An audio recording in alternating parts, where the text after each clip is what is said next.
नाशिक आणि दिंडोरी लोकसभेच्या मतमोजणीची तयारी आता प्रशासनाकडून पूर्ण करण्यात आलेली आहे। आपल्या सोबत नाशिकचे जिल्हाधिकारी जलज शर्मा सर आहेत।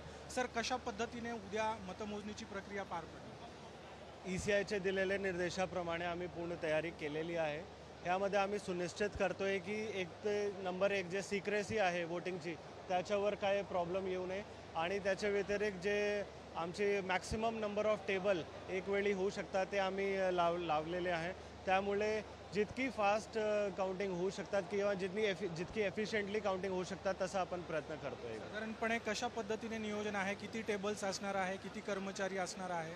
दोघेही मतदारसंघ म्हणजे नाशिक आणि दिंडोरी दोघेहीमध्ये आम्ही 84 टेबल लावलेले आहे ईव्हीएमची मोजणी करण्यासाठी आणि एकाच वेळी 84 ईव्हीएमची काउंटिंग होणार आहे।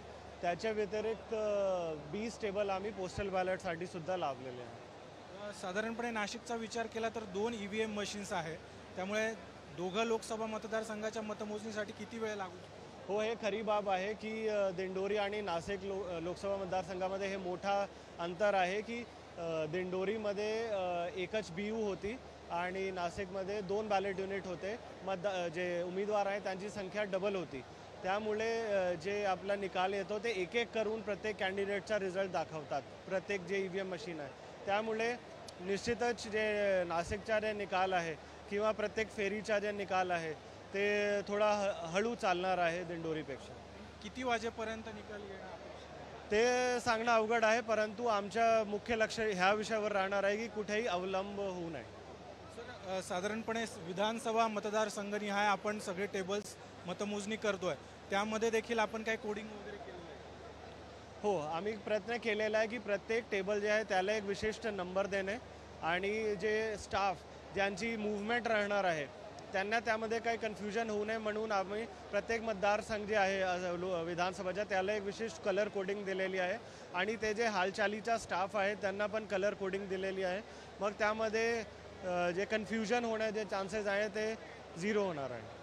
आपण पाहतोय अशा पद्धतीने या ठिकाणी नाशिक लोकसभेच्या प्रत्येक विधानसभा मतदारसंघनिहाय या ठिकाणी हे टेबल्स जे आहे त्याची व्यवस्था करण्यात आलेली आहे। मग नाशिकमधला देवळाली विधानसभा मतदारसंघ असेल, नाशिक पश्चिम असेल, नाशिक मध्य, नाशिक पूर्व अशा 6 विधानसभा मतदारसंघनिहाय या ठिकाणी हे टेबल या ठिकाणी लावण्यात आलेले आहे। प्रत्येक विधानसभा मतदारसंघासाठी 14 टेबल्स असणार आहे आणि संपूर्ण म्हणजे लोकसभा मतदारसंघासाठी 84 टेबलवर एकाच वेळी मतमोजणीची सगळी प्रक्रिया जी आहे ती पार पडणार आहे।